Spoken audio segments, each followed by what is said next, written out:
Cheesy pasta, যেটা ছোট থেকে বড়দের সবারই খুব পছন্দের একটি রেসিপি, বিশেষ করে ছোটদের। তার উপরে যদি পাস্তাতে ভরে চিজ দেওয়া হয়, তাহলে তার কোনো কথাই হবে না, বাচ্চারা মন ভরে একদম খাবে। নমস্কার, আপনাদের কাছে নিয়ে এসেছি আরও একটি রেসিপি। আজকে বানাবো পাস্তা। একদম মজাদার পাস্তা, খেতে দারুণ হয় আর খুব বেশিক্ষণ টাইম লাগে না পাস্তা বানাতে, খুব সহজেই পাস্তা বানানো যায় আর খেতেও কিন্তু অসাধারণ হয়। তো পাস্তা বানানোর জন্য কি কি লাগবে সেটা একটু দেখে নিই।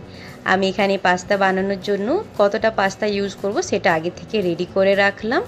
আর এখানে 4টের মতো টমেটো নেব, এই টমেটোটার পেস্ট বানাবো।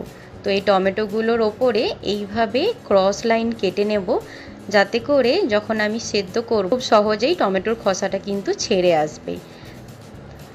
একে একে সমস্ত টমেটোগুলোর ওপরে আমি এইভাবে ক্রস লাইন কেটে নিলাম। এবার দুই দিকে দুটো সসপ্যান বসিয়ে দিলাম।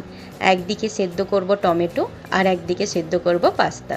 একদিকে বসিয়ে দিয়েছি টমেটোটা সেদ্ধ করার জন্য, আর এই দিকে পাস্তা যেটাতে বয়েল করব তাতে আমি দিলাম অনেকটা পরিমাণে নুন আর দিয়েছি একটু তেল।